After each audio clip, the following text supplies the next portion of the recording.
El diseño y fabricación asistidos por ordenador son disciplinas que usan el uso de los sistemas informáticos como herramienta de soporte en todos los procesos en los que están involucrados estos dos tipos de actividades, el diseño y la producción.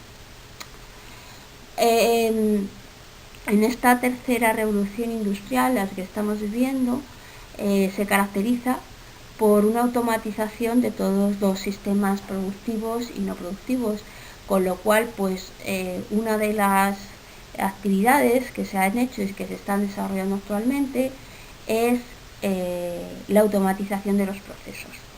Y para automatizar los procesos, este tipo de herramientas son las más importantes.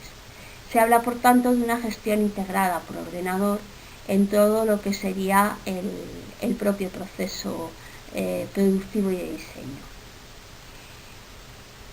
Estas herramientas permiten rebajar costes, disminuir tiempos de producción y evitar lo que eran los posibles fallos humanos. Con ello, pues lo que se ahorra es tiempo y dinero y se mejora la calidad del producto acabado. Las dos herramientas típicas que se van a utilizar son el CAD y el CAM. El CAD y el CAM, que es lo que vamos a comentar a lo largo de esta pequeña presentación, se pueden utilizar desde dos puntos de vista: de forma directa para la supervisión y el control, y de forma indirecta en el propio proceso productivo, o sea, durante la realización de todas estas ideas. La diferencia principal entre el CAD y el CAM es que mientras que el CAD se va a encargar de la etapa de diseño, el CAM es una herramienta más de tipo planificador, es decir, se encarga más de la automatización del propio proceso, para lo cual es preciso conocer las distintas operaciones que se van desarrollando. En esta diapositiva vemos un ejemplo de lo que puede ocurrir en un caso concreto, como al introducir el sistema de ingeniería asistida por ordenador se ha cambiado el proceso productivo, abaratando costes y reduciendo tiempos de producción, y ello pues supone una gran ventaja. Entonces, como vemos, la principal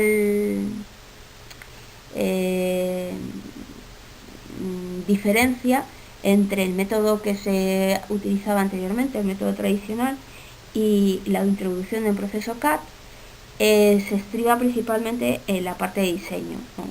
Porque antes pues veíamos que para el cálculo de la estructura y la delineación y el despiece pues tenían que ser etapas consecutivas, y ahora el cálculo de la estructura y la delineación se hace al mismo tiempo, con lo cual se abarata el coste. Lo mismo podríamos hablar después del proceso de fabricación, en el cual los cortes y el doblado y la soldadura, que son las tres partes del proceso de fabricación, ahora se realizan de forma automática, y eso eliminará, desde luego, aumentará la seguridad en el proceso y eliminará la existencia de posibles fallos.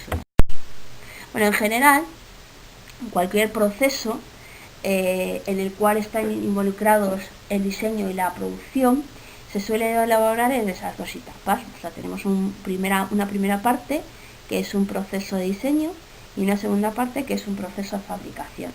Entonces, en la etapa de diseño, el CAD es el que se va a encargar de realizar ese modelo y de concretar el diseño que nosotros vamos a elaborar.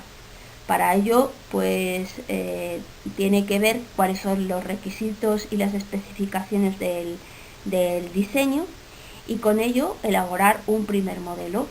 Este modelo tendrá que ser sometido a un análisis y a una serie de pruebas de viabilidad para concretar, y con todo ello se establecerá una documentación que irá justamente a la parte de planificación del proceso, y ahí entramos en la etapa de CAM.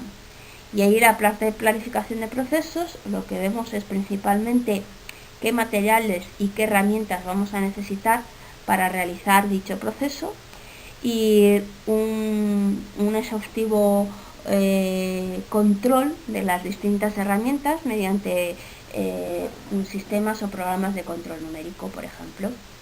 Entonces, eso da lugar a una producción que estaría automatizada, pero que lógicamente hay que controlar mediante procesos de control de calidad, embalar y proceder a su distribución y venta. Conocemos que el CAM y el CAM pues ocupan, o sea, son dos etapas de control de procesos que tienen que estar realizadas una detrás de otra, o sea, en serie, por así decirlo. Y estas dos etapas que se realizan en serie, en este caso, nos vamos a centrar principalmente, vamos a tener mayor importancia, vamos a centrarnos principalmente en el diseño.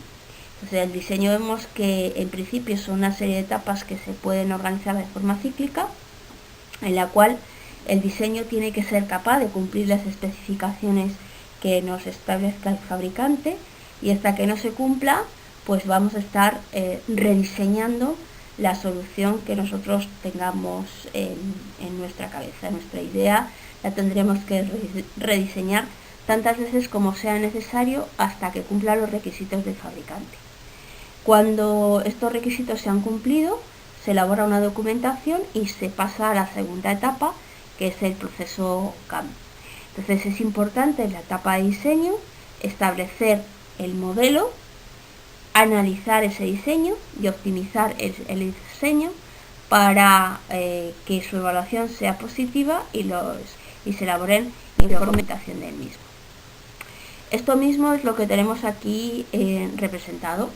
Entonces, cuando a nosotros se nos establece un problema, o se nos dice qué es lo que tenemos que hacer, comenzamos siempre por un moldeado geométrico. O sea, lo que tenemos es una primera idea que tenemos que representar. Principalmente lo primero que nos interesa es su geometría, establecer cómo va a ser esa geometría. Y esa geometría tiene que estar visualizada. Y para visualizar, pues necesitamos establecer técnicas de dibujo que pueden ser tanto en 2D como en 3D. Son técnicas, en definitiva, de interacción gráfica. A partir de esas técnicas de interacción gráfica, establecemos lo que sería una base de datos. Es decir, comprobamos o correlacionamos qué piezas van a integrar esa primera estructura, ese primer modelo que nosotros hemos establecido y hemos diseñado. Establecida esta base de datos, mediante los métodos numéricos vamos estableciendo las dimensiones que van a tener estos datos, es decir, pues todas las estructuras, todas las formas van a estar sometidas a una serie de especificaciones, y para que se cumplan esas especificaciones pues van a tener una serie de dimensiones. Entonces las dimensiones dan lugar a métodos numéricos que se establecen mediante cálculos y que establece pues, lo que sería un diseño maduro de cómo es nuestro diseño final. Entonces, ese diseño maduro, digamos que establece esa interfaz de usuario, a partir de la cual lo que vamos es a ir elaborando una planificación para un proceso productivo correcto. Y entonces establecemos pues las distintas herramientas que son necesarias en la producción. Y establecemos también qué técnicas de fabricación vamos a necesitar para conseguir realizar ese modelado geométrico. En el mundo industrial el proceso es muy similar. Vemos que efectivamente pasamos de un concepto, de un diseño conceptual, a una evaluación de ese diseño conceptual. Si esa evaluación del diseño conceptual es positiva, pues entonces ya pasaremos a un diseño final que también tendrá que ser evaluado. Entonces, si la evaluación del diseño final sigue siendo positiva, pues habrá que hacer los planos correspondientes y la correspondiente documentación antes de pasar a la siguiente, a lo que sería el diseño del proceso productivo. Si en algunas de las etapas el diseño no cumple los requisitos de evaluación, de la doble evaluación que se le tiene que establecer, pues hay que volver otra vez a rediseñar el modelo que se nos había planteado. La segunda etapa ya es una etapa en la que sí que podemos hablar de diseño, pero más que diseño de formas, es un diseño del proceso de fabricación. Entonces, en esa etapa pues se establece un mecanizado, una inspección, un ensamblaje que tiene que ser establecida mediante el propio programa de cálculo que se haya supuesto como más eficaz. Actualmente las técnicas CAD/CAM tienen aplicaciones en muy diversos campos. Dentro del campo de la mecánica se establece, pues, por ejemplo, para la elaboración de moldes, para la elaboración de estructuras, en análisis de elementos finitos y en general para todo tipo de prototipo. En el campo de la ingeniería civil también se utiliza, pues, tanto para las estructuras como para los procesos y para algunas de las instalaciones de mayor importancia. En la geografía y en la cartografía pues se utiliza para el análisis topográfico, los estudios medioambientales y la planificación urbana. Y en electricidad y electrónica hay diversas librerías de componentes normalizados y es muy utilizado para el diseño de circuitos tanto eléctricos como electrónicos y también para circuitos impresos y bueno, también para algunas instalaciones eléctricas. Entonces hoy en día la verdad es que la aplicación es bastante generalizada y se suelen utilizar sobre todo para el diseño de estructuras, porque suelen incorporar programas de análisis, por ejemplo, por elementos finitos, o programas, por ejemplo, que permiten el análisis de mallas y nudos, con lo cual pues se ahorra tiempo en la etapa de diseño y se evitan posibles fallos humanos. Y con esto pues queda finalizado esta presentación de la importancia del diseño asistido por ordenador y el proceso de fabricación también asistido.